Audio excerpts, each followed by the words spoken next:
بسم اللہ الرحمن الرحیم۔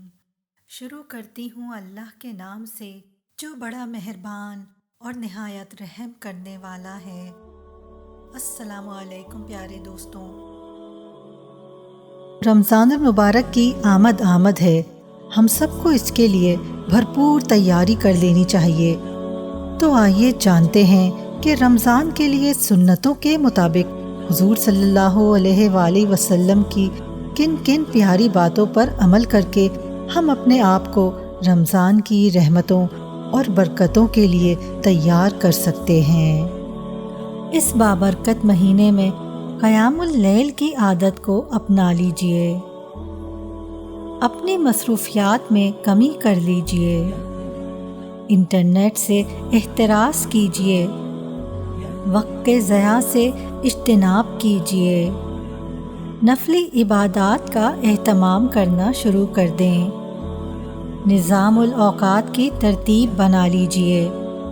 اپنے ضروری کاموں کو رمضان سے پہلے ہی ختم کر لیں، قرآن مجید کی تلاوت کو لازمی عبادت کا حصہ بنا لیں، تھوڑا تھوڑا صدقہ کرنے کی عادت ڈالیں، بچوں کو بھی صدقہ دینے کی عادت ڈلوائیں، مرد حضرات مسجد میں ٹھہرنے کی عادت بنا لیں، اشیاء ضرورت کی خریداری رمضان سے پہلے ہی کر لیں، رمضان سے پہلے پچھلے روزے جو قضا ہوئے ان کی قضا ادا کر دیں، رجب اور شعبان کے نفلی روزوں سے روزوں کی عادت ڈل جائے گی، کھانے کی مقدار میں کمی کرنے سے بھی روزوں کی تیاری ہو جائے گی، ذکر اللہ کی کثرت کریں، رمضان میں نفلی نمازوں جیسے تہجد کا خاص اہتمام کر لیں،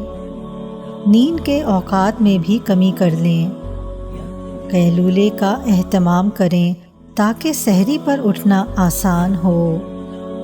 رمضان سے پہلے تمام بچوں اور اہل خانہ کو رمضان کی اہمیت، اس کے روٹین، روزے اور تراویح اور تہجد کی نماز کے بارے میں اہم معلومات دیں، سگریٹ نوشی سے احتراز کریں، روزوں کے مسائل سے واقفیت حاصل کریں، اس بابرکت مہینے میں دعاؤں کی بے حد کثرت کریں، برائیوں سے رکے رہنے کی وجہ سے رمضان میں اخلاق کی بہتر درستگی کرنے کا بھی موقع ملتا ہے، نیت کی درستگی کا خیال رکھیں، چاہے وہ نفلی عبادات ہوں، فرض عبادات ہوں یا روزہ جو رمضان کا خاص تحفہ ہے، اپنے دل کو صرف اللہ کے لیے فارغ کر لیں،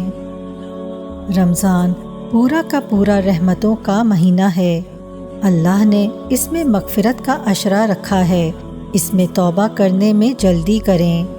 اور سب سے آخر میں اس ویڈیو کو اپنے دوستوں کے ساتھ شیئر کر کے صدقہ جاریہ کا حصہ بنیں۔